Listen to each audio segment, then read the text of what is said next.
Welcome to Launch Code, a premier business podcast. Starring Evan Hafer, Matt Best, and Jared Taylor.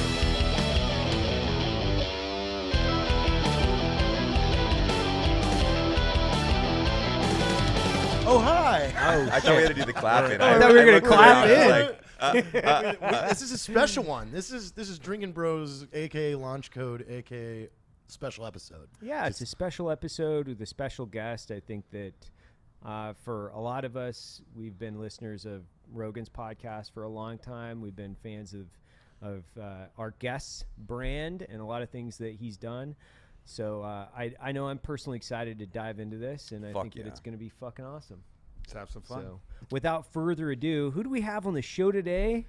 That voice you're hearing over there is none other than Mr. Aubrey Marcus. Aubrey Marcus. So I think that first thing for our listeners is, who is Aubrey Marcus? In the basic black and white form, before we get into any existential, philosophical aspects of it. How are you going to get me to describe myself without existential? You can. What the fuck? You're already. I am a man. I live here. I'm a man of principle man. and fitness. I'm just someone who's, gone after trying to figure things out, namely and foremost myself. And that's been, kind of trying to understand who I am, what I'm here for, why I'm here, and solve those big puzzles. And that's taken me into the literature, into the great religions, into personal experience, into all kinds of practices. And it's ultimately allowed me to discover a bunch of tools, which I scuttled into on it as far as for the human body and the human mind, and then ended up able to write that book, Own the Day, Own Your Life, and put a lot of those practices in there, and then other things that will come in other books and other podcasts. But it's really just trying to figure shit out, man. Trying to figure shit out. I think that's the title of this episode. Is Trying to figure shit out. It's the title of my life. That's the fucking title of life. Yeah, it's like life. You just Figure stole my this shit out. autobiography and made it the title of your podcast, but that's cool. Which, whatever. Own the Day, your book is a bestseller as well, right? Yeah, New York Times bestseller. Yeah, thank you. That's awesome. It's gone really well. We were in a process to write a book, but the DoD doesn't want to approve mine, so I've been sitting on a written book. What do for they a have to year. do with books? That's what I'm saying. But They own a piece of your soul. they do. and The your military life. likes to take that soul, but that's awesome. So you have more books in the works or in the future? For sure. I mean, Own the Day, Own Your Life is like a strategy and a plan to attack a day so that'll set you up repeatedly for like an optimized life. But it's really a lot about the human body, touches on the human mind and some mindset practices. But there's a lot farther we can go with the human mind, and a lot farther you can go with the human heart, and a lot farther you can go with building community and tribe. And I think that's one thing, on the ladder, that military is one of the few places where you get that sense of brotherhood. Maybe in sports teams, but those are usually temporary for most of us, and even for a professional, you're as likely to get traded as anything. So, it's really interesting that there's only a few people who get to experience that type of brotherhood that I think is part of our innate nature. So it's all kind of building towards that. Own the day, own your life, all the practices for the human body, and some of them for mindset, and then to the mind, and then to the heart and relationships, and then to the community. That's a really good point. I mean, I feel like that's why I have so much usually in line with fighters and guys that are heavily into competitive working out, because it's like that tribal mentality where you kind of surround yourself with a team, and the collective is where the success is found. It's not necessarily the individual, but it's the individual's ability to be the best they are themselves, but with the collaborative effort. And it's been cool because when we work with MMA fighters and all these other crazy motherfuckers just experiencing and living life, it's cool as shit. Well, he's like he just kind of like opened my eyes up to the fact that, somebody that didn't go into the military or didn't play college sports or do something like that, when you go into the workforce, how do you find your crowd? Yeah. Because that's difficult. Yeah. You can't And go up you- and survey Well, everybody. And your Yeah. crowd in your tribe is a different thing, right? Your crowd might be people like, oh yeah, I can hang with that person. Yeah. But do you trust them? Would you share everything with them? Would you fight and die for them? Like that, those level bonds, usually maybe that's your wife, and that's pretty much it. And maybe that's your best friend. But it's not this real sense of community that I think we're supposed to feel like we're supposed to stand out in the front lines when the attackers are coming and protect the village because we love the fucking village, like we love our people.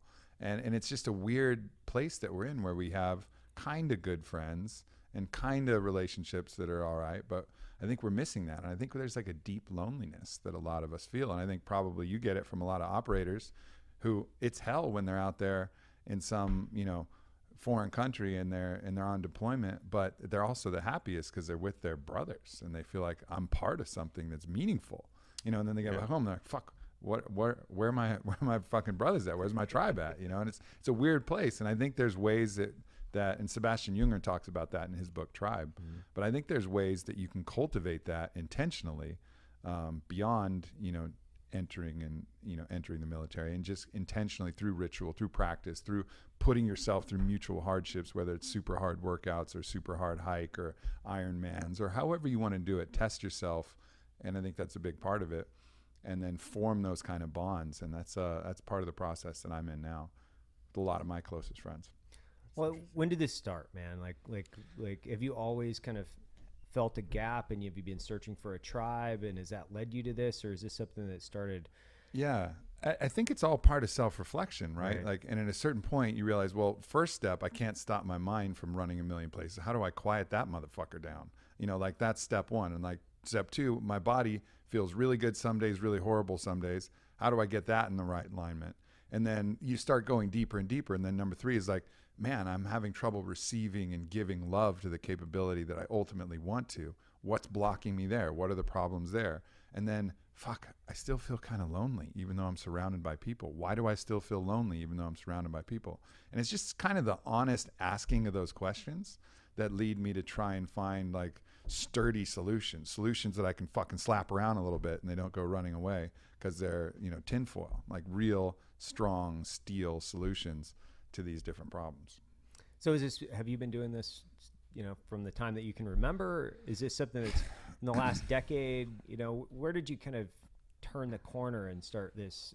I guess it's more introspective search for, is it meaning, or how would you define it? I would say it all picks up momentum because when you start to have success, when you realize that the method, it's like almost like my method has been validated because I've been able to make progress, then you apply the method more universally. So maybe it was a little bit slower at first and there's longer periods of fucking hopelessness where it's just like, nothing I'm doing is working, whatever. This is all, I don't have any solutions. I'm not going to find any solutions.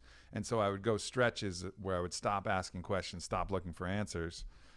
And then eventually I would find answers. And now that I've been more comfortable and familiar with the answer finding process, the implementation process, the discipline to keep to a regimen like I put out in Own the Day, like that's accelerated the process, I think. And now, so I'm just hunting. I'm hunting problems. I'm hunting issues that I have. I'm hunting insecurities. I'm hunting fear. Have you sort of segmented like everything as to where, life, love, your tribe, everything like that, where you're solving them all at once trying to, or are you picking a few that you're diving deep in first? Are there any that you've checked off and like, all right, I've got that solution? No, I don't have any solutions fully yet. I'm always still working. It's whatever hurts the worst at the moment. It's like triage method. Like, where am I bleeding the most? Like, where is the pain coming from at this point? I mean, and some of it is coming from inspiration and the desire I see something in another person and I see something elsewhere. But a lot of this is just like, all right, where do I feel the least whole? All right, well, let's go there now. Where do I feel the most fear? Let's go there now and explore that. That's why I've looked at in my life creating relationships that have people that are better than me, because I consistently try to find the attributes that I like, look at them and go, wow, that is a very attractive and appealing quality. I want that, and how do I get it? And then you kind of have to internalize that and figure out why the fuck you're not as good as them. And it's kind of a very challenging thing. You kind of just got to slash away your ego, because the ego is like that construct, at least in me, that tells me like, oh, well, it's a fucking makes excuses for me all the time. I'm like trying to reverse it. Because the ego already wants to be better than everybody else. 100%. Right? So it can't accept the fact that it needs to grow. It's right? stubborn. It's stubborn as shit. Stupid. It's super stupid. It's stupid. Because you literally, it's like making excuses. Like, oh, well, I could. And then I'm like trying to be the guy now where it's like, if I want something, I make the excuse how to get it. And undeniably, that I also associated with like being uncomfortable. And we always like to be comfortable. So seeking to be uncomfortable is very challenging, especially when you've created a lifestyle where you seek comfort consistently in my life. Like, I have a house that I can go to. I have this like nice shower. I have a wife, and it's just kind of fucking easy. And you fall into that kind of mundane practice. You kind of break out of it. You know what I realized today is funny, because I was in the car, literally driving. You guys saw me pull up, and I'm thinking, and I've been in kind of like a little funk in the last like 24 hours or so. And I think what I realized, I'm like, where the fuck is this coming from? And I'm like, oh, I'm really comfortable right now, and I'm super uncomfortable with how comfortable I am. It's like like the book's a huge success. Nothing's the on company's fire. doing well. Yeah, my relationships are all good. My friendships are good. Like I don't have any crises to solve. You know, my health is all right. I'm like, fuck. It scares you. You're I waiting know. for I'm what's like, next. Well, it's crazy. One of our close friends, Tyler Gray, he did a doc on that. Was that which I love destroys me, and it's essentially calling it lack of PTS, post-traumatic stress, and it's saying that you're so comfortable in a stressful environment where everything's on fire. You're playing fix, and then you get out of that environment where everything's just kind of easy, and you're so empty inside because you're like, I want to fucking fix shit. I want to go out there and solve problems. And for that active mind that is so used to doing that, the second you're placed in that comfortable environment, especially I've had issues with it where I'm like, fuck this. I hate this. I used to ruin relationships for that. I'd be dating the nicest girl and I just fuck it up. I'd go cheat on her. I'd do whatever the case was because like, I don't like it. I feel too normal. Yeah. Let's throw it all up in the air and have to dodge Set it on the fire. raindrops of glass that are coming down. Yeah. Yeah. Well, I think part of that is the entrepreneurial journey, right? Where you, especially a guy that's been successful, and obviously you have, when you start, you're just digging.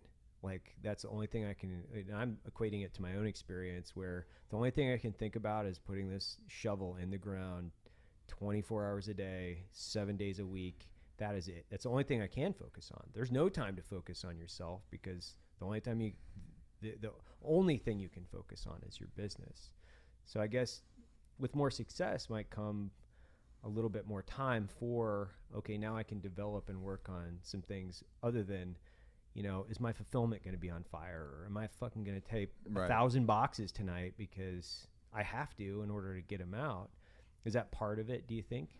Yeah, I think that's a bit of it, and there's also a part of it that's, the ego, for however stupid it is, it's a really strong motivator, because you're trying to show yourself that you're worthy, and you're trying to show the world that you're good enough, and you're trying to, get things to show off and then raise your sexual status or whatever, social status or whatever. And then, you keep doing enough work to collapse the ego.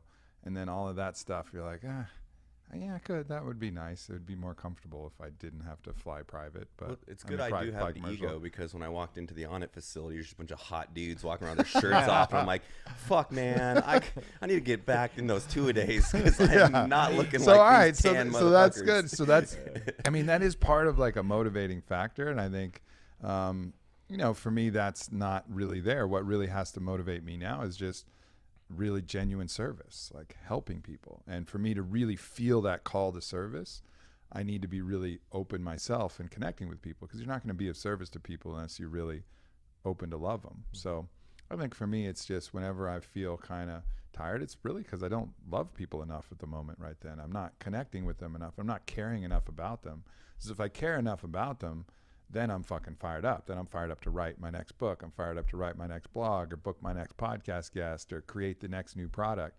But it really comes from like really loving people. Well, I think everybody's motivated by purpose. I truly believe that. Is that, do you feel that that's your main purpose in life, is just relationships and love? And that's kind of... Yeah, man, I do. I think, I feel like I'm here to enjoy myself, of course. I think you have to include that. And at the same time, affect as much positive change on human consciousness as I possibly can. And that's why, when it comes to sharing my own struggles and difficulties and challenges, like I love sharing that stuff because I know it's helpful. And so that's part of my purpose. And that purpose overrides any kind of feeling of insecurity or shyness about anything that's going on in my personal life, because I'm very clear that my purpose is to positively affect human consciousness. I absolutely love that. It's because it's just like, yeah, you can have all the money in the world. I've had like the little fame piece. I've had some money, and it's just like, no matter where you're at, you're kind of empty unless you have that purpose of, okay, I'm positively benefiting someone else. And sometimes you have to be super open with your personal endeavors. And I've dealt with that myself, where I'm like, okay, I'm just gonna be fucking open and honest that I fucked up bad, or I made a bad decision. I went the wrong path. Because if you're open and honest about it, and actually influence other people to make better decisions in their own kind of path, but then it actually fixes the feelings that you're feeling, because you're like, okay, I got that off my chest, man. I just took my fucking rucksack off. Now it's, all right, let's move. Let's do something else. And Totally. I've seen like too, like you have to keep updating your own personal kind of growth trajectory. Like when you, like you're saying, when you hit that plateau, if you don't have a vision beyond that, that's where you kind of sit in that stalemate state. Yeah, I look at life as like a fucking book, man. You can have one awesome chapter, but if that chapter goes on for fucking 70 years, life's boring as shit and the purpose sucks. So it's like, hey, chapter 3 was rock solid, but there was the capstone. Let's go to 4 and see what the fuck's over there. It might be shitty, but hey, at least it's something new. Yeah, I mean, keeping that moving, keeping exploring, keeping curious. I think you have to be as attached to what you don't know as what you do. And I think too often, and Jordan Peterson makes that argument, too often it's reversed. Like you cling to what you know because that's established you and that's your identity. So you don't want to even venture off into those other waters where you're an amateur and where you're a rookie and you got to learn everything all over again, you know. And that's a great place to be because that's where the edge happens. That's where it gets exciting. You're like, oh shit, here's a whole area that I'm really deficient in, you know, that I can explore. Like, great, let's go. Do you think that that's a personality trait, like that it's innate in some people? Because I'll live that life. Like, you know, I can shoot pistol all day and say I'm good. I just picked up bow hunting. I'm fucking terrible at it. But it's nice to be uncomfortable because I'm having to learn. I'm having to do research, kind of like ramps me up. But do you think everybody has that characteristic? It's just a matter of opening it and locking it? I think people are creatures of momentum. And I think we can't underestimate like early momentum. So something happens early and we get the positive experience of that. We learn something new, we enjoy it. And maybe it's something simple and that like sticks in our head and then we try that again and then we try it again and try it again. Whereas if someone didn't have that initial experience, maybe they pull away from it and they have the opposite experience where they don't go into something new. They choose safety over discomfort and risk. And so their momentum steers them to another island, whereas other momentum steers people to a more positive place where they're actually engaging in that. And I think that has a lot more to do with it than like an innate biology or genetics or something like that. I think we're just more creatures of momentum, you know, than we realize. And I think a lot of the science on epigenetics and how our genetic switches can change depending on our belief and depending on our thoughts and depending on these neurotransmitters upregulating and downregulating based on the emotions that we're feeling. I think we're a lot more malleable than we think, but we're also very susceptible to early momentum. Very interesting. Yeah. Well, I guess when you is On It your first business? No, Not. So how many businesses have you had prior to this? I don't know, tons, and they all failed. They all failed. Yeah. And I mean, psychologically, what was happening during those repetitions or iterations? What was happening, you know, inside your head? Like, Yeah, well, you know, I was thinking that Alexander the Great conquered the known world at 25, and I was 30, and I was still trying to sell fake vagina sex toys, and I was like, what the fuck am I doing with my life? You're providing a very valuable service, my friend. I understand. Yeah. I agree. That was not my purpose in life. God, just think how many dudes you got off, though. Yeah, true. I ejaculated more honestly, men. Yeah, you've made guys come more than anybody. Yeah. Janet Jameson got nothing on you. World's biggest How hoe. many units sold right that here. first year? I don't know. Well, that was, the company was Fleshlight. It wasn't my company, but I certainly helped sell a lot of those fucking things. That's awesome. But yeah, I mean, and I had a marketing company, so I was working with a lot of different companies, but every project that was my own, collapsed and fell in. And there was this kind of, I was wavering from this sense of like, it's just never going to happen for me. I must have gone right when I should have gone left. Something I did in my past, I should have already been there. And it was this refrain, like it should have already happened. It should have already happened. That's really, now that I can see in hindsight, was bullshit, because what really was happening is I was becoming the type of person that was going to be able to run on it. And I needed all those failures and I needed all those ass kickings to get me to be the right person for that. It's like everybody wants to go wield Excalibur, which is a sword of your true potential, like and have all of this power. Like, I have mighty Excalibur. Well, you know how you get fucking Excalibur? You become King Arthur first. Right. Like you find that who you are at a very deep level, and then you're able to access your potential, and then you're able to wield power justly. But you have to become that person first. You have to become that motherfucker. And that's the process that was happening. I just had a lot of doubt surrounding it. I didn't realize what was happening. And how were you coping with that and then moving forward? Do you remember like drinking. Drinking, got it. Yeah. And partying. Yeah, And partying. I mean, and hard work and self-exploration and all the things, but it was a wild, erratic time. Also, like sexual validation, trying to go out and have threesomes and foursomes, and like I was really throwing myself into this like, well, I'm not living my purpose, so let me find other ways to build myself up. I was, at one point training for an MMA fight, ended up getting in this massive street fight and got a concussion. I was like, all right, well, that was kind of my fight, so fuck it. But then, through in every other way, in the gym, in the ring, in the bedroom, in every other aspect, in social situations, I was trying to validate myself because I was feeling frustrated and blunted in my ability to actually offer my true purpose, what I'm really here as a man to do. So I did all the shadow masculine things, which is fighting and fucking and partying and, that kind of stuff. Do you think it's just kind of empty validation, or do you think some people actually can find that validates their life? I mean, there is an expiration date on all that stuff because one day you're not going to be able to fucking fight. I think it's all about balance. I don't mean to talk shit about fucking and fighting and partying. Like, I'm glad I did. Well, everybody knows that's my Yeah. Can we go back to the Yeah. I want to eat some ass and punch somebody in the face. Where do I gotta go? So I think it just has to be in balance. And I think when you're using that as a coping mechanism because you don't feel good about yourself, that's when it's a problem. When you're doing it just for the fuck of it because it's fun and you're not driven to do it, then I think then it can be a healthy part of your expression and the ability to play on this playground that we call life. But I think it's more about why you're doing it rather than what you're doing that's really important. And for me, I think looking back, some of the why was because I didn't feel like I was doing enough for the world. So I felt like I had to show off in other areas. And, while it was fun and was ultimately not the most self-destructive thing I could do, it still wasn't doing what I am, now and fortunate enough to do now. Well, it probably took you time to find that purpose, right? Because that whole time you didn't know where that True. Purpose was going to. I wasn't ready. I hadn't accumulated the knowledge and the introspection and the self-awareness and all of the traits that were necessary to run a company like this. I mean, we have 180 employees now. That's a lot of weight that you have to get used to carrying on your shoulders. And at every stage, it's just training. It's just loading more weight in the rucksack. Like, all right, how much can I carry now? How much? Okay, 10 employees. Okay, I got that. I can climb the hill with 10. All right, 20. All right, 50. All right, 100, 180. All right.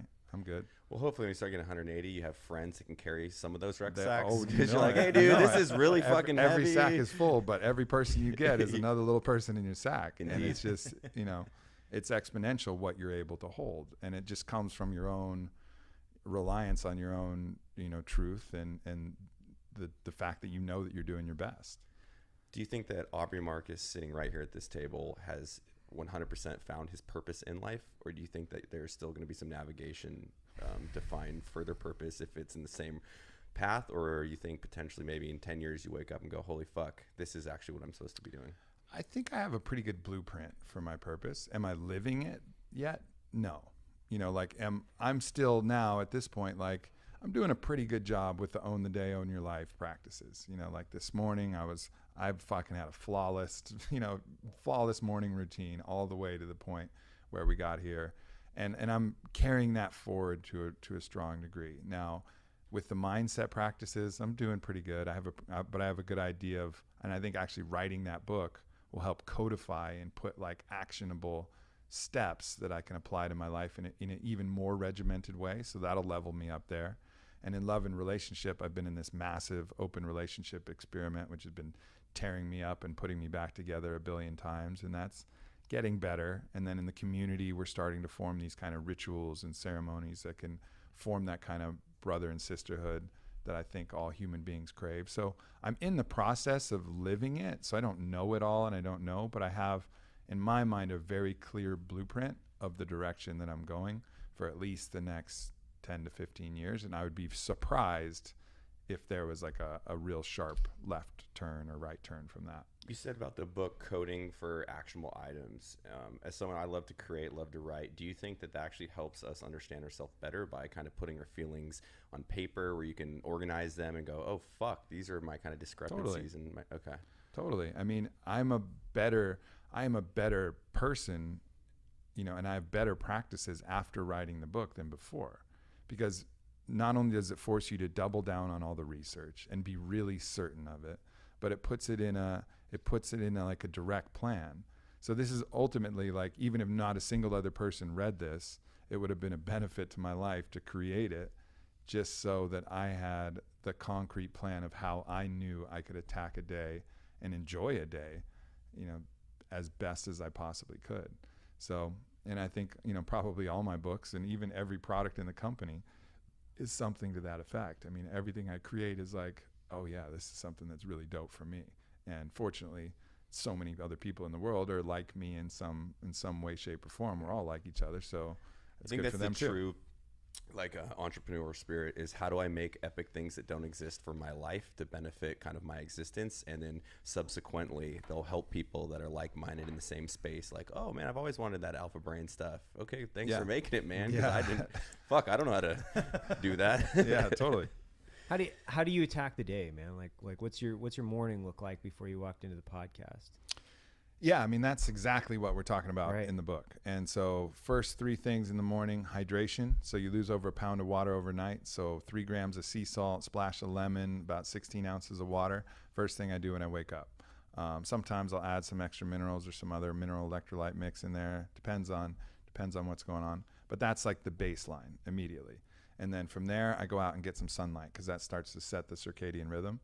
So, that's the circadian rhythm regulates hormones, wakefulness, sleepiness, all of these things that operate kind of behind the scenes in the human body.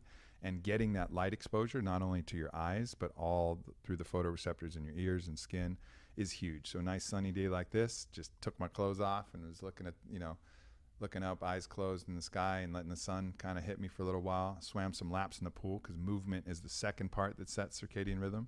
So between the hydration, the light, and the movement, I've had plenty of energy all day, all morning, all through this podcast, and haven't needed a coffee, haven't needed anything. And days where I skip it, first thing I do when I come into the office is a big ass cup of coffee, because I'm not quite awake yet. My body hasn't signaled to me that I'm awake.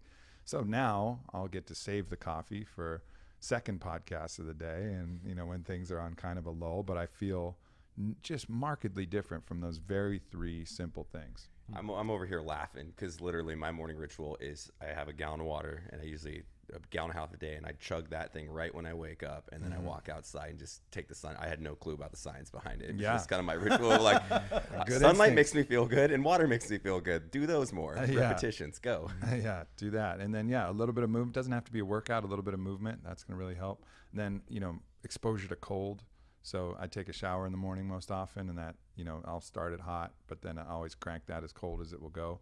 Unfortunately, in the summer in Texas, it's not like a very heroic act. Right? Yeah, the water doesn't water's get that, 74 degrees. Yeah, water like, doesn't get that man. cold, so don't go around Texas fucking patting heat. me on the back. Yeah.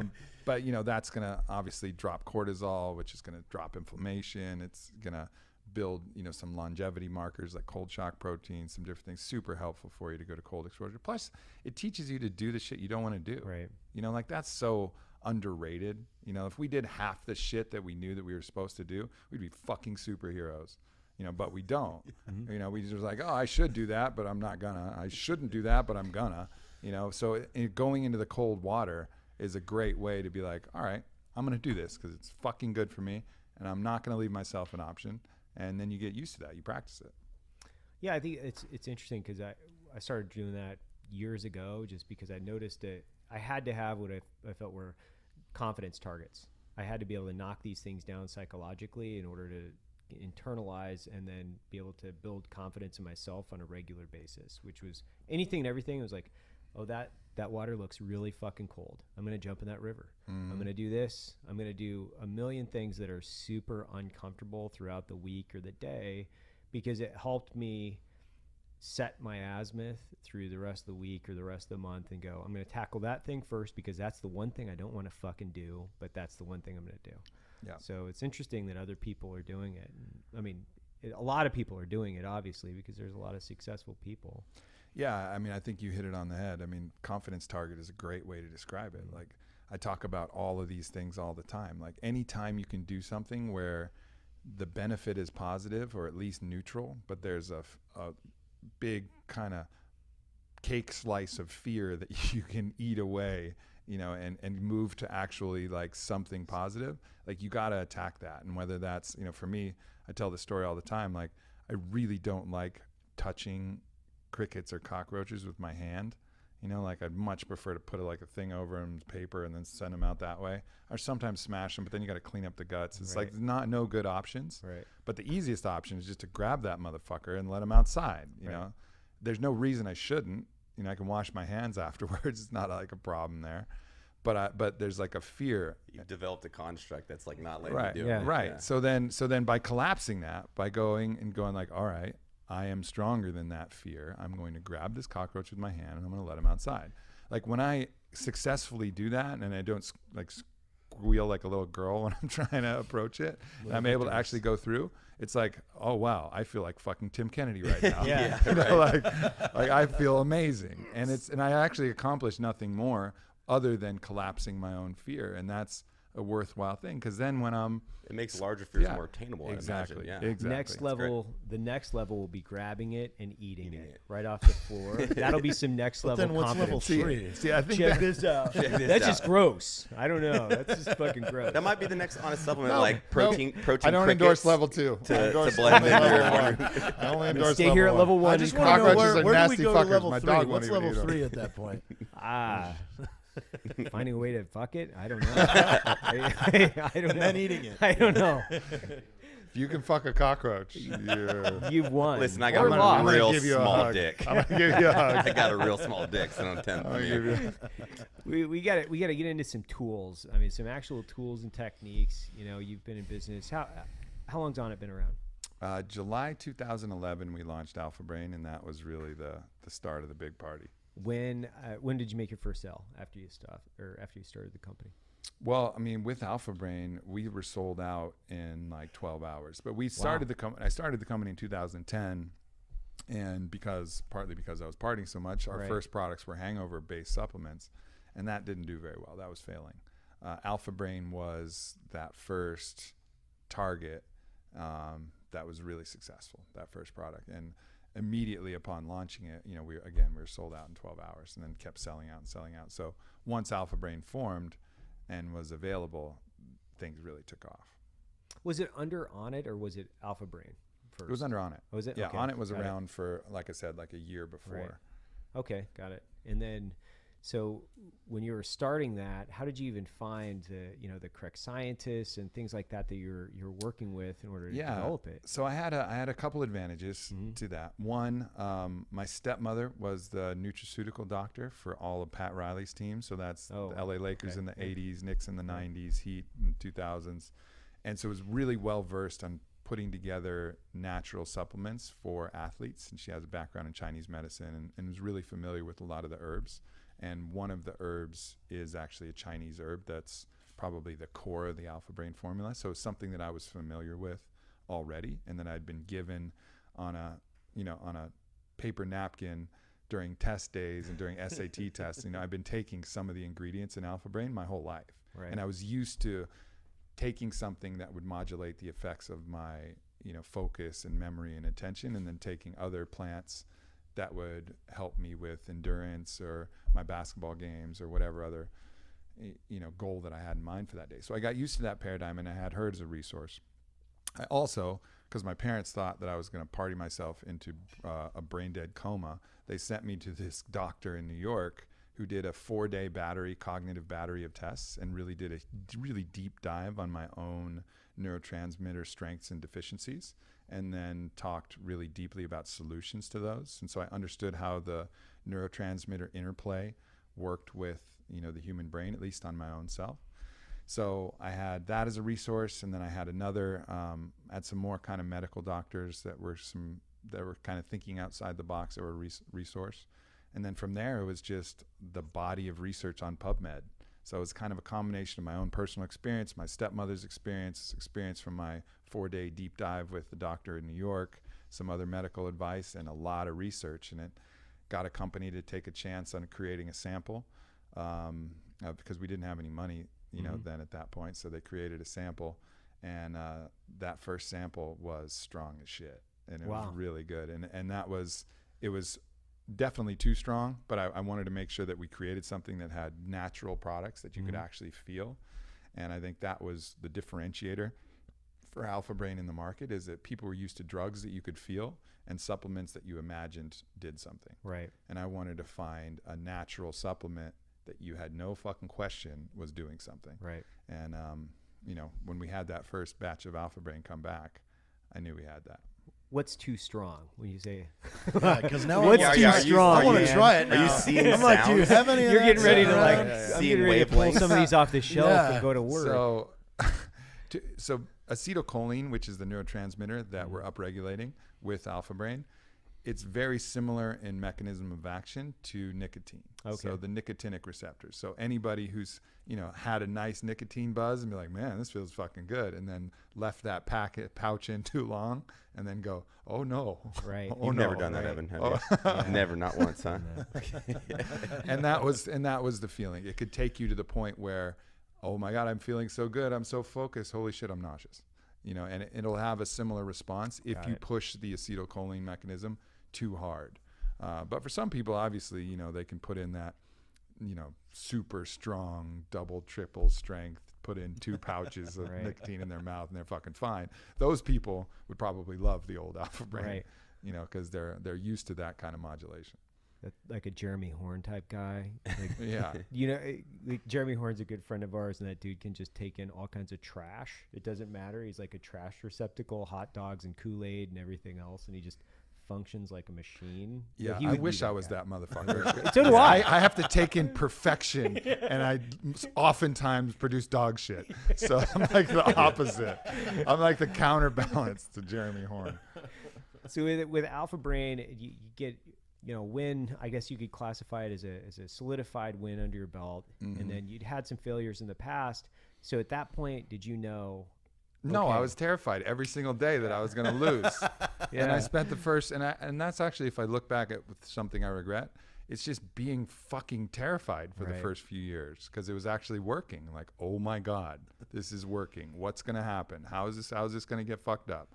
Like, where's the fucking monster coming from that's going to ruin this one? How do you combat that fear, though? Because, I mean, No, really, all of us want to know. No, 'cause- for real, we all want to know right I've been now. in business for 5.5 years, and it's never been as successful as it is sitting at this table. But I always have that in the back of my mind. If you're like, what if the fucking bridge collapses? It's the other What shoe. if- It's the other shoe, man. You're waiting for it to drop in the story. Like, this is a great story, but I can't wait for the fucking axe to go through that dude's head. Yeah. Well, I guess really the way you got to look at it is, has anything in your life happened that with hindsight, in some way, shape, or form, you haven't been grateful for? And for the most part, that's a no. Like, usually all the hard shit, all the challenging stuff, I mean, you guys in the military, obviously death is a kind of a final thing, and I'm sure you've had other people die, but as far as like hardships for you, that would be relatable to business or relatable to relationship. Anything that happens, you can always almost look back and be like, you know what? In hindsight, I'm fucking grateful for that. It taught me this. I learned this. I became stronger because of it. So in hindsight, we have near 100% gratitude. But in foresight, looking forward, we have near 100% fear. You know what I mean? And so it's really switching that and having, your foresight like your hindsight, so that knowing that no matter what happens, you're going to be grateful for that at some point anyways. You're going to make it through. It's just like deep faith in oneself, that and faith in that kind of stoic philosophy, that whatever obstacle is thrown, that you'll overcome it in some way, shape, or form. Even if it means it kicks your ass for a while, that ass kicking will eventually kick you out smarter for your next business or your next project or your next thing. So, it comes down to like a deep faith, and a deep faith that you're going to figure it out and you're going to be better for it no matter what. I love that perspective. I guess it is kind of about self-confidence and knowing that no matter if the fucking house burns down today, I'll find a way to pitch a fucking tent for the night. There's like, I'm being a solution-based person. You can figure it out eventually, and then that, in hindsight, like you're saying, the experience will make you better in the future. But Yeah. it's super hard to just fucking slice out the fear, you know, 'cause you're like, oh, shit. It's one of the hardest things, but that fear is like a wet wool blanket on our joy at a certain level too. It like keeps us from really enjoying all of celebrating the everything. exactly It's all like of we the don't- pleasure of what we're doing, you know, is when we're always looking too much for fear. And it doesn't mean be blind to it. It doesn't mean like you stop being vigilant. I think you can be vigilant without being fearful, you know, and I think that's kind of the role of any CEO or any entrepreneur. Be vigilant but confident. And that's I think the place that I'm working more and more to get to. What are you afraid of right now? That's it's an interesting question. I think there's a lot fewer fears and they're a lot more subtle now, and they're more scattered about, because like it's almost like back in the old days of war, the enemy would amass in a certain spot, and then you would know, like, okay, let's go, like there you are, like let's fight. And like in all the places where fear has amassed and I'm able to really recognize it, I've fucking charged. It's like full charge of the light brigade. We're going straight. Come at me, cricket. Yeah, you're we're going getting thrown straight- outside, exactly, bitch. Exactly. We're going straight at the guns. You know, so now my fears have all kind of scattered and are smaller and are hidden, and it's more of that.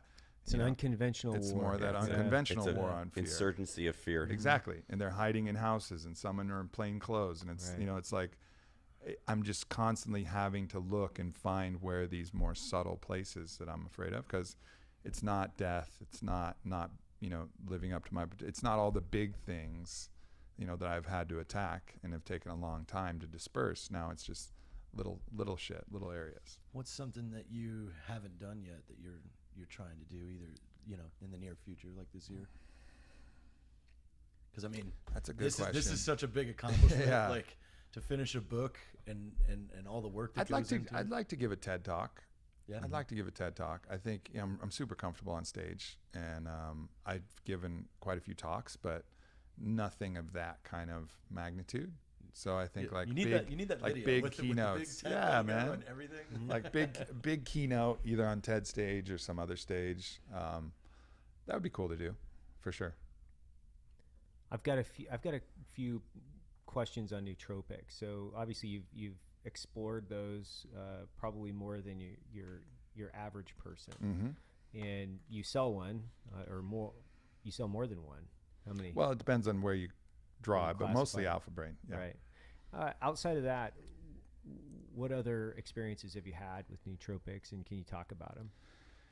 Yeah, I mean, I've had everything from the pharmaceutical versions, which feel like I'm taking speed, Right. and I can't sleep for 2 days, and it's really, I'm pretty sensitive to that. Any kind of stimulant of that class. I mean, like Adderall is one molecule different than methamphetamine, Right. and the Provigils and Nuvigils are the same. They're very stimulating. Yeah. And What's it's too what's much the for me. difference between those two? Like, because I think it's just a slight modification on the same mechanism.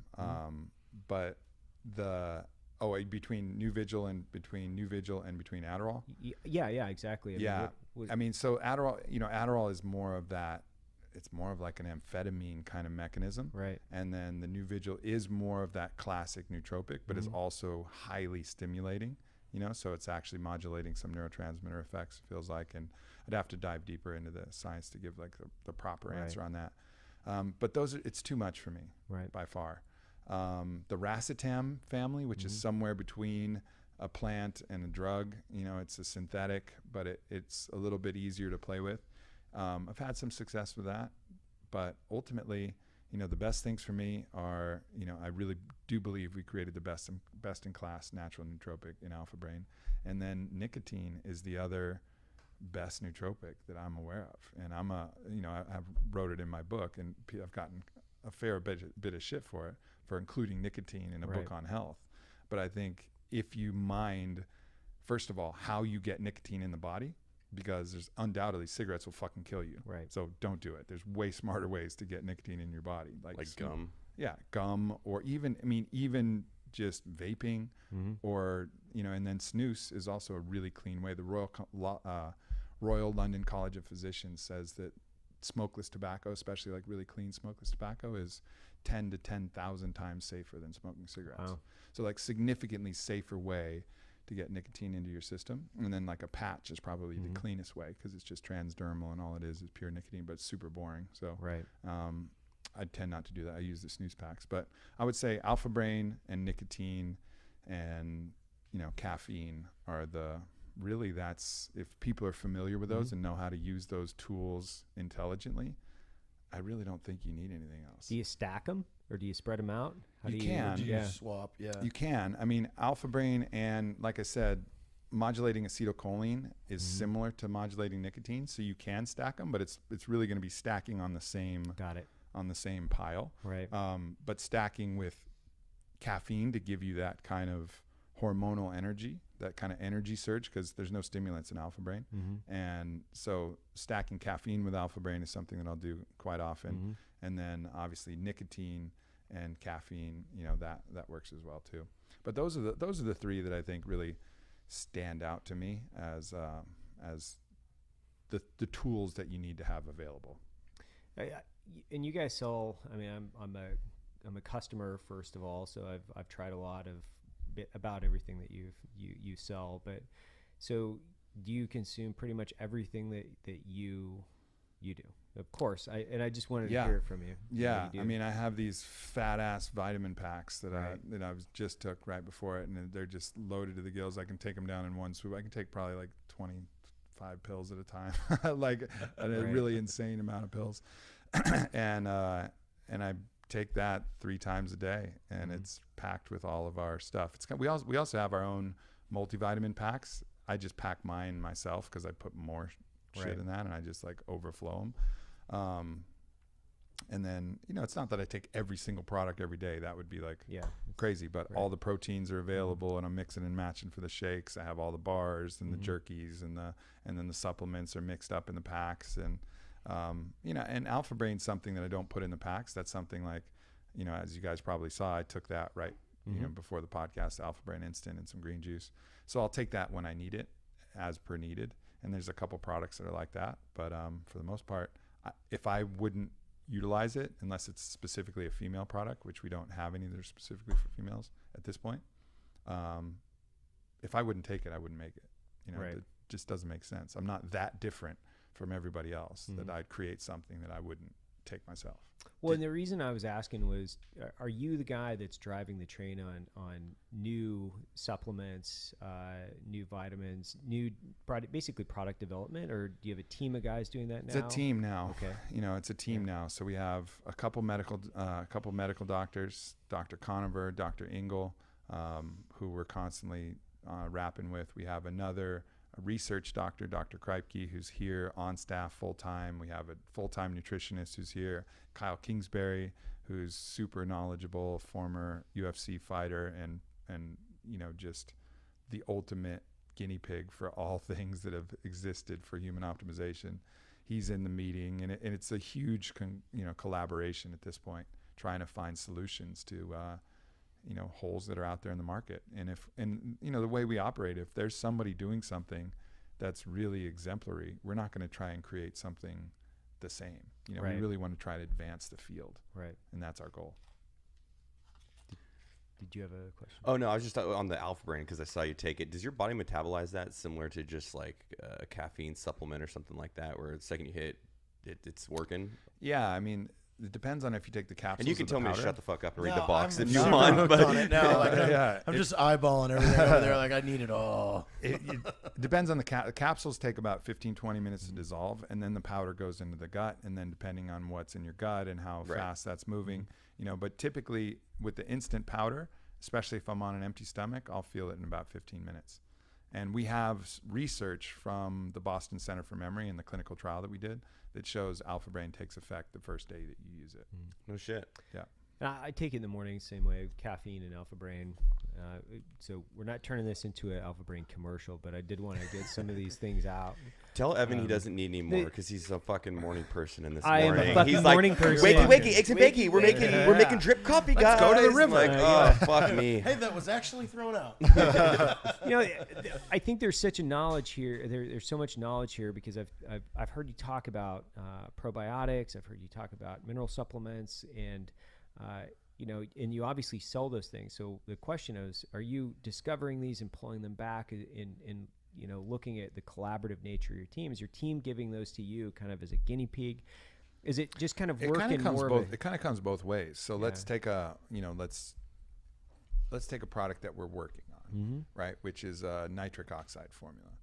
You know, so for example, so we know that the nitric oxide mechanism of action is super beneficial. It's great to get a pump. It's great for your mood. It's great for your fucking getting full pump in bed as well as it is in the gym. Like nitric oxide is boners, fucking, JT. yeah. Oh yeah. Yeah, he's talking hard bonus. Love them. Nitric oxide is beneficial across the board. So like so that's something that we come to the table with and we're like, all right, we need to create a best in class for this. And then we have a bunch of different people start going in different directions. You know, I'm not typically the guy that, and now at this point, is beating the bushes for every little ingredient unless I find something through like my own travel. So I know that fermented beet powder is kind of like the base. It's like the bare minimum. And that's what I've been taking. Like, all right, so we know we're going to have fermented beet in there. How do we make this better than fermented beet? You know, which has natural nitrates and the other things, pumpkin seeds, arugula, Swiss chard, dark chocolate, red wine. All these things contain like the natural components to help boost nitric oxide. So I have my pumpkin seeds at home. I have my dark chocolate. I got my beet powder. That's how I'm doing it. And then I come to the team and say, all right, team, how do we make this better? And then they go to all the ingredient suppliers and they go to the research and they start looking at what amino acids might be beneficial and how you can bond those amino acids to different nitrates. And we end up coming up with a compounded formula that we'll sample. And then we try the sample, and sometimes the sample's good, sometimes it's terrible. Sometimes, you know, and it just depends. In this case, we got a sample back and the sample's fucking good. And we're like, all right, now we have a product. Now it goes to labels, and then it goes to branding, and then it goes to, you know, the marketing machine kind of gets behind it. So that's typically how it works. We'll identify something that we're doing, we're enjoying, something else we're getting, but how do we do this better? Do you guys do case studies and stuff? Because I know like the supplement industry is kind of, let's say, not very regulated because, right, the FDA doesn't like regulate it. It's a weird, people say that. So that's kind of like a trope. Like everybody says supplement industry is not very regulated. Yeah. And that was more of a question than a statement. Yeah. And it's interesting because it is actually highly regulated, but not regulated for efficacy. It's regulated for safety.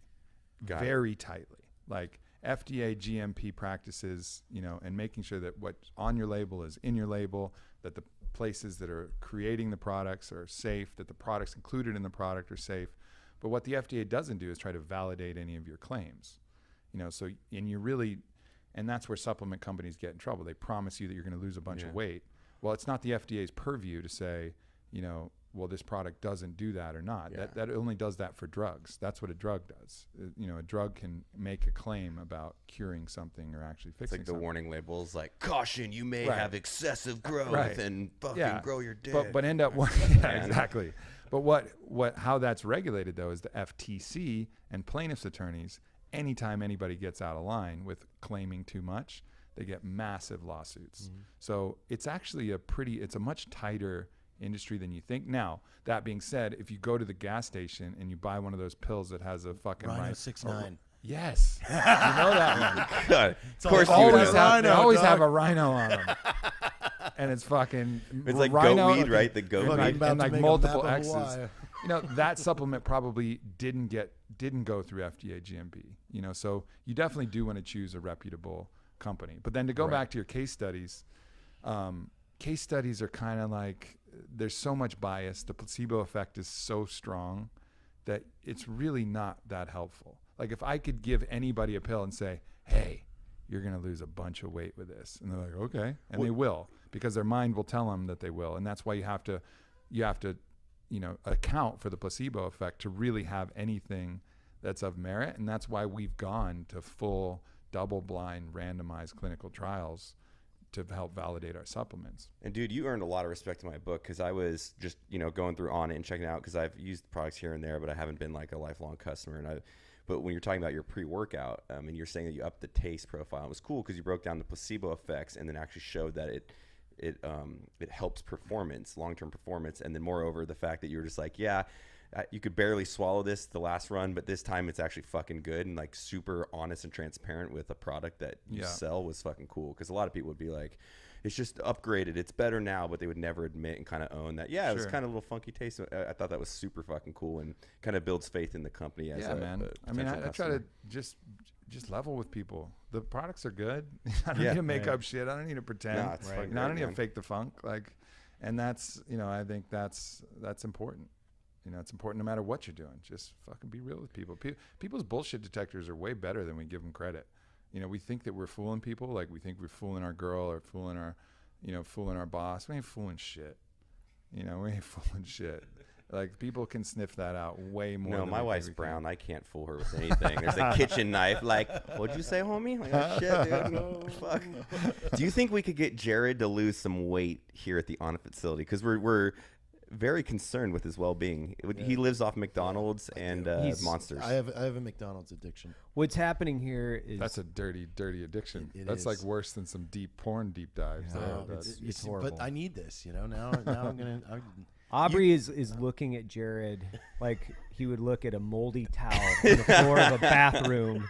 It's the greatest look I've ever seen somebody give to Jared. Like, you are disgusting. I mean, McDonald's, really. No. But it hasn't dampened your smile, my friend. No, I'm still happy. That's fucking good. When I get a quick 4 cheeseburgers in, I'm good. Yeah, for about 15 before he goes to sleep. The good thing is, like, it's not even about changing what you eat. It's just changing the components of what you eat. You know what I mean? Like, you like fucking cheeseburgers? Cool. Get some fucking grass-fed beef, some raw cheddar cheese, some avocado mayo, some sprouted or sourdough, buns, and some good, like, farm-raised greens or whatever the fuck else you want to put on it, and some, antibiotic, nitrite-free bacon, and you can have your fucking bacon cheeseburger. Like, go hard. But it's just going to take a little. It's just going to take a little bit more time and a little bit more attention, and it's going to make a dramatically different. It's going to have a dramatically different effect on your body. So it's because it's not. People always say you are what you eat, but you're not only you are what you are what you ate. So if you're eating cows that have all they've eaten is just fucking corn syrup and corn mush and you're going to take all of that in. That's what that cow is made of. Mm-hmm. But if that cow is made of wild grass and herbs and fucking weeds and plants and all kinds of shit that they find in the field, then they're going to take that in, and that cow is going to be made of that, and that's going to transfer. And you can see that in markers like CLA, which is conjugated linoleic acid, is one of the most beneficial things. Actually shows some benefit for weight loss. So grass-fed beef has more CLA than conventional beef, and you'll start seeing it in like really common markers, but what you don't see is in these markers that are harder to test for. So just upgrading your food quality, and you can still eat the same shit for the most part. I mean, you do have to probably pay attention to macros and cut out a lot of the carbohydrates. Yeah, that's good.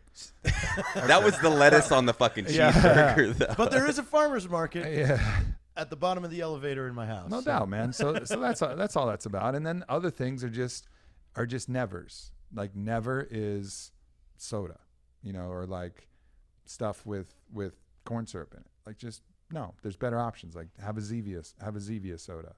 Have something else. Like, I'm not a soda guy. Yeah. So all right. So you're way ahead of the game. You're way ahead of the game already. So if you cut out like, all of that kind of refined sugar, a lot of that refined starch, and then you upgrade your food quality, man, you're fucking golden. It's easy, and it's not. You're not trying to be fucking Mr. Shredder. Like, you just need to make mild changes, and you just feel better. You'll just have more energy. You'll feel more connected to your food. You'll feel internally, both mentally and physically, happier and have a greater sense of well-being, and still eating the exact same number of fucking cheeseburgers. That's the goal. I'm going to do it. Do it. Checking back in 3 weeks. Yeah. So I want to talk about psychedelics a little bit, and I guess if we classify them as that, like any, you've done some experimentation with those. I've heard some of the talks. I guess you could call it that. Yeah, or you've used them to what degree, and then how have you seen that they've helped you?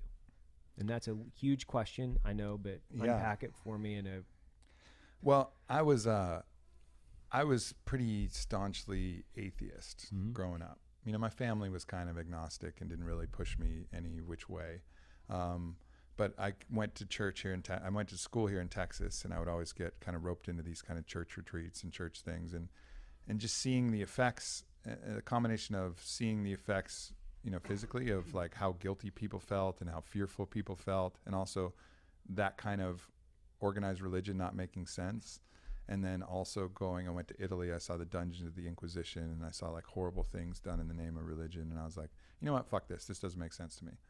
And so I had no spiritual practice at all. And then I went after high school, and I did a traditional vision quest with a shaman, and I was pretty scared. I didn't know what it was, but again, I still had that instinct, like, okay, vision quest. Like, I was huge into Native American culture, and I was like, I get it, vision quest. You go out alone, you know, take a psychedelic brew, and you know, encounter yourself in a deeper way. I was on board with that principle. And when I did that, I took a psilocybin-based tea, and I felt my entire body evaporate into nothing, and then something else remained that I could call my consciousness, or I'm comfortable even using the word soul at this point. I was like, oh shit, like I got some things wrong. You know, like there is more to life than just the physical. And when we die, it isn't just being in a black box of nothing. Like there's something that transcends that. And I had a deep knowing of that from that very first experience. And I stayed up and I wrote in my journals feverishly all night, and I understood the world and myself in a dramatically different way from that single experience. And it was more than, I could have had 1 million people try and tell me everything that I learned that night. I would have given them all the middle finger. Fuck you, whatever. Bunch of bullshit, hocus pocus, nonsense, spirit, consciousness, soul. Get the fuck out of here. But then I felt it, and then that was indisputable for me. And so that really developed the whole spiritual side of my life, and an understanding of what I was beyond my mind and beyond my body. And I've continued to explore that, whether it's psilocybin or ayahuasca or iboga or, you know, MDMA, which really teaches you about the heart and has some incredible research on healing post-traumatic stress. It's going on from maps.org. I don't know if you guys have talked to anybody about that, but so many in psilocybin now showing phase 2 trials for healing depression and anxiety. It really just shows you a way around a lot of these problems and these things that are very difficult to solve, and gives you a glimpse of the greatest parts of yourself. You know, you in the most love, you in the most creative thinking, you in the most profound understanding of the universe. And so those glimpses and those tastes have really helped steer me to right where I am now. And I don't know if I'd be here with On It and in this position if it wasn't for the help of all the plants along the way. And is there one experience past the one that you had just out of high school that you can put a pin in and say that one was advanced this section of my life more based on some self-actualization or? Mm-hmm. So it was the second or third ayahuasca experience I had, second, I think. And in that experience, I really had a kind of like a breakthrough experience. The first one, it was just all about encountering my fear, and it was like fear in every possible way. It was like I was envisioning insects exploding out of my body, like eels eating my insides. I was sliding down a vine of thorns naked, and it was ripping my balls to shreds. And I was like, why is that happening? And then it told me I had cancer, and it was this whole fucking crazy encounter with death. That was my first ayahuasca experience. And ayahuasca is a traditional brew that's been made in the South American jungles for thousands of years. And it contains a DMT containing leaf with MAOI inhibitor, so it's orally active, and it's a very strong, you know, ritualistic experience for those of you who haven't heard of it. But anyways, I did the second one, and in the second one I had a very positive experience. I had some encounters where this giant flotilla of life and flora and fauna and snakes like sucked this black smoke out of my body, and then this metallic spaceship beamed this light underneath my tongue, and it was like this crazy experience. And I felt like the top of my head peeled off, and when the top of my head peeled off, I felt like I could see into the past and future and present in a really profound way. And I was able to see, and this was before On It launched Alpha Brain, and I was able to see On It successful, and I was able to see what I needed to do to make it successful. I was able to envision it as like a heart, and then there was like arteries and veins that were flowing in and out of it, and some of them were clogged up, and some of those were bad ideas or bad products or bad marketing or ways that I was acting and ways that I was, you know, presenting myself untruthfully, that was actually blocking this from being a success. And I was able to, like, in the vision space, rework all of those different problems. And so that vision of On It being the success that it is now, like, I was given a crystal clear vision of that, blasted on ayahuasca down deep in the jungles of Peru, listening to some old songs taught to my shaman by the plants themselves. And that was the experience that really, gave me a real clear idea of a lot of the ethos surrounding On It. I haven't encountered many people that has the experience with, like, psilocybin as much as I have. So, like, being able to ask you this the best way, because I've been trying to get him, and he won't. And the best way I can explain my turning point was it gave you a third person view of yourself for the first time. For somebody, and you yourself, you're not lying. You know all the secrets. So it was almost like coming out of that, I saw where I wanted to go, but I saw what I wasn't doing to get there. And it was like, that's what started the path. Yep. Like, woke up from that and said, let's get to work. Yeah, it's the vantage point of your highest self, your highest consciousness, your greatest intelligence. And that's what it feels like. People worry about, like, losing control. Like, like your baser instincts are going to come out, when most likely it's going to be your best self that comes out. And occasionally you will have some disorienting experience, but that's very, very rare, especially on a true classic psychedelic and not a dissociative like salvia or some of these other things. Too, like, and you're in the right setting, and then go, with the like, with the right go with the get right a fight medicine. with your white. Yeah, intention is crucial. I'm gonna do ayahuasca. Yeah, Wake up in a pool You of have blood, to be, like, you have to be murdered in a some good people. mind going in, otherwise that's a going good to mind control. with a good provider, with a good setting, with a good material, Yes. because You have it can go squirrely, Yes. no doubt, and it is a trial by fire. But what you will find is more you than you ever thought, more control than you ever thought you had, because it's actually you, and you're beyond your own fears and limitations that are actually driving you unbeknownst to you. You raise to a level of consciousness where you can look at the things that are actually driving you and then decide whether you want to keep those or not. So you're actually gaining control rather than losing control in any positive psychedelic experience. So it's kind of opposite of what a lot of people think, and what a lot of the fear that keeps people out, like, I don't really want to lose control. I don't know what's going to come up. What's going to come out typically is your very best fucking self. Is this why you set this podcast up, Jared? I'm convinced. almost there. I'm in. Psychedelic intervention. Let's go, Aubrey. Let's jump on a But plane. again, you can contest. It changed you for the rest of your life. No doubt. Yes, And it still does. and And I- it still I does. would- I And would every never- time I come in thinking, like, I got this shit figured out, I'll do a traditional plant medicine ceremony and be like, oh, I'm so fucking stupid. But, in a positive way, because then it gives me the opportunity to level up again, look at something else. Love it. What makes you laugh? What's making you laugh right now? What's making you happy? Man, He's that's laughing at like the a fat guy in front of Yeah, you. other than Jared's diet. Honestly, it's a state of being. You know what I mean? Like, if I'm in the right state of being, everything makes me laugh. Everything makes me happy. If I'm in the wrong state of being, nothing makes me laugh and nothing makes me happy. It doesn't fucking matter. And so for me, it's about getting myself in that right state, and that starts, you got to build it up from the ground level. Is my body in the right state? Because if my body's in pain or if my body's sick, it puts a lot of pressure on my mind to get right. So all right, once the body's taken care of, all right, then is my mind in the right place? Am I thinking about things the right way? Am I still, do I feel infected with fear, or do I feel infected with, do I have enough faith and confidence? And then is my heart open?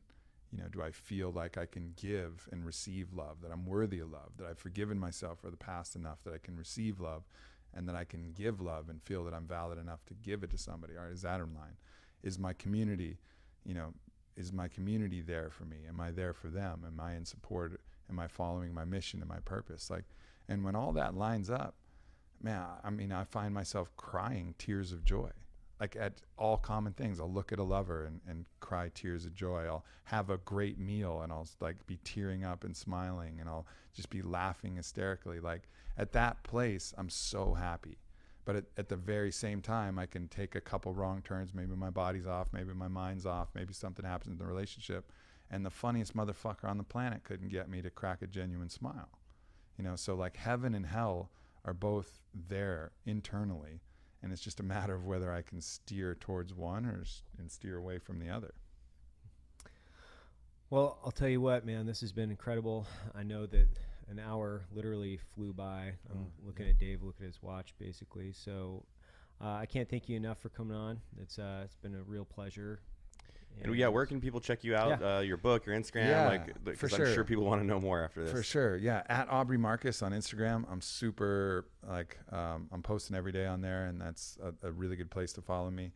Own the Day, Own Your Life. Get that anywhere. Get it on Amazon. It's one of the top books on Audible because I read it myself. So if you want to hear me read to you like sweet lullabies, maybe like some post-sex, I'll just plug you in and get my Aubrey on. And but yeah, Amazon, Audible, available at Onnit, and then of course Onnit's 2 N's, ONNIT. And if you're going to write in and ask questions about ayahuasca, it's spelled AYAHUASCA. People always spell it all kind of funky. It's pretty funny. But again, and we talked about psychedelics. It's not for everybody. Don't everybody go rushing out there and try and get psychedelics from whoever you can get it from, because it's like psychic surgery. You want to make sure you have the right surgeon. It's at the right time, and if done correctly, it can be massively beneficial. Awesome. And then we usually end the show with something we call the Drinking Bro of the Week, which is going to be an influential figure, someone you just care about, someone you just want to give a shout out and just appreciate they're a part of your life. And yeah, I got to shout out my homie Kyle Kingsbury. He's become one of my best friends, and he's a mountain. He's a mountain of a dude. He's fought 8 times in the UFC. He's like a specimen of physical prowess, but he's also the most heart-forward man I've probably ever met. And that's been awesome to see someone hold the balance of he could truly kick almost anybody's ass, but he's the first person to lend a helping hand and first person to give the best hug in the room. And so shout out to him. I mean, he didn't even know who we are, and then he opened the door for us out of his kindness. He's like, "Do you guys need to get in there? Let me open that door." I was like, "Yeah, I'm going to be really nice because that guy can beat my ass with a pinky." So. Yeah, and he runs the Onnit podcast too, so they dive a lot into biohacks and health. And nice. And my podcast, Aubrey Marcus podcast, that covers a lot of psychology, philosophy, some spirituality. We go a lot deeper into all that. Awesome. And we'll put all the links to that too during in the podcast episode, I did with Tim Kennedy. For those of you who are in service and know who Tim Kennedy is, he's one of the baddest motherfuckers on He's planet. a very close friend of ours. I love the podcast I did with Tim. So if you want to dive into something fun, I recommend that one. Oh yeah, awesome. And so the owners of BlackRifle, man, we're huge fans of everything you got going on. So likewise, thanks for having us up here, and thanks for everything in the hospitality. Did you guys bring some coffee? We were going to, but we decided we're just going to square you away with an awesome care package. If all right. We did bring you a bottle of whiskey. Yeah. Ooh. Yeah, we did bring our you whiskey some whiskey company as well. Yeah. So Irish fucking coffee is coming up. As soon as you send me some coffee. Yeah. Awesome. Well, thanks for being on the show. Thanks, fam. Cheers.